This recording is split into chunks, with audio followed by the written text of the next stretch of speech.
Croeso chi yma i'r Gell ar ddechrau wsos newydd. Mae braf iawn cael eich cwmni chi, a gobeithio'ch bod chi'n llwyddo i gadw'n gynnes yng nghanol y tywydd oer yma.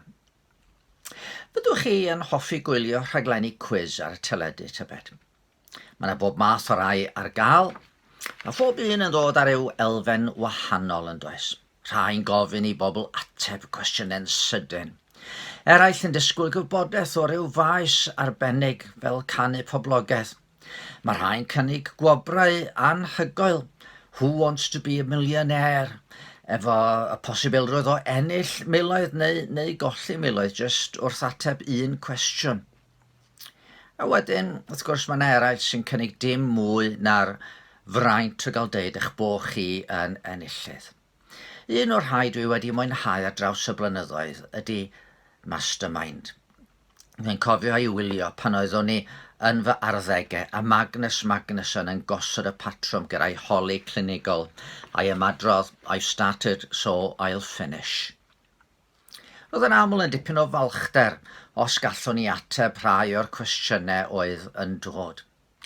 Ond roedd y syniad o eistedd yn y gadair ddienwog yn eithaf arswydus gyda'r stiwdio'n dywyll a dim ond dau ole, un yn dangos yr holwr a'r llall yn pwyntio at y cystadleuedd fel rhyw interrogation bydden ni'n gweld mewn ffilmiau ysbio.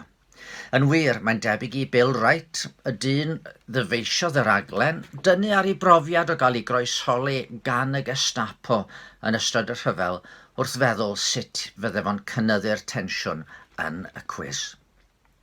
Fel y gwir pawb sydd wedi gwylio'r rhaglen, mae yna ddwy rownd. Y gyntaf yn gwestiynau ar faes o ddewis cystadleuedd, a'r llall yn gofyn cwestiynau gwybodaeth gyffredinol. A mi fyddwn ni'n rhyfeddu at wybodaeth ambell un. Wrth gwrs, dim ond y gorau sy'n cyrraedd y brig. Roedd enillwyr cyfresu cynnar fel arfer wedi cael addysg wych yn academyddion nifer ohonyn nhw yn mynd i rai o golegau gorau'r deyrnas. A dwi'n dal i gofio'r ffws fawr naid pan nath Fred Hawsgo ennill y gyfres yn 1980 ac yn ten yrwr tacsi o Lundain wedi gadael yr ysgol ar ôl gorffen i aroliadau lefel O. Rhaid i mi gyfadde, dwi ddim yn mwynhau'r fersiwn Celebrity Mastermind cystal. Y mod i'n gallu ateb llawer mwy o gwestiynau hynny fy hunan. O weithiau mae'r modd mae rhai o'r enwogion hyn yn mentro i ddangos i'r byd mor anwybodus ydyn nhw yn peri mi ryfeddu. Yr unig beth fedra i ddeud ydy, wel mae'n siŵr fod eistedd yn y gadair ddu yn brofiad digon intimidating, a wrth gwrs maen nhw'n codi arian tuag at elusen. Mae gwybodaeth yn werthfawr, a mae'n werthfawr wrth gwrs nid dim ond mwyn ennill cwiz. Mae'n gallu agor drysau o bob math i ni. A dyna beth sy'n gwneud y cyfnod hwn yn bryder i lawer wrth i blant y wlad fethu mynd i'r ysgol, a phobl yn sôn fod cenhedlaeth yn mynd i fod wedi colli allan ar gymaint. Mae'n arbennig o wir am blant o gefndir difreintiedig sydd heb y gefnogaeth adref na'r modd i gadw i fyny ar ei gwersi. Mae'n rhyw deimlad o anhegwch mawr bod rhai'n colli allan o ddiffyg gwybodaeth. Pan drawn ni at faterion ffydd, mae Efengil Iesu Grist yn deud bod gwybodaeth yn bwysig hefyd. Mae yna wybodaeth sydd yn arwain i fywyd rhagwyddol. Besoniodd Iesu am y gwirionedd sy'n eich rhyddhau chi. Ond nid gwirionedd yn yr ystyr o ffeithiau chi dysgu mwyn ateb cwiz neu arholiad ydy'r hyn oedd o'n sôn amdano.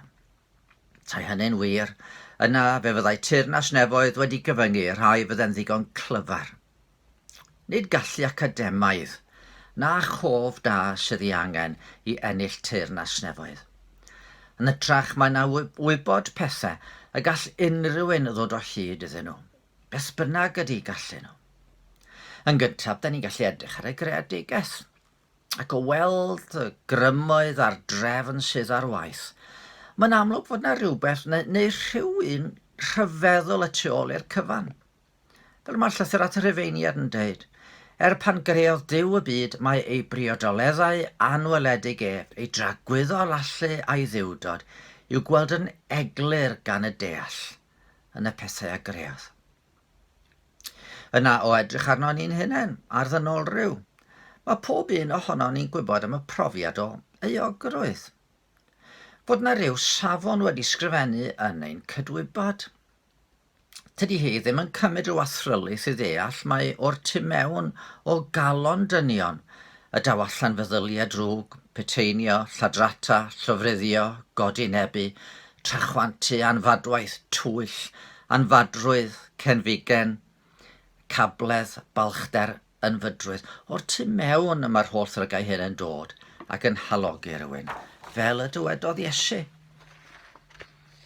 Ond yna daw'r newyddion, bod Iesu wedi dod i'r byd.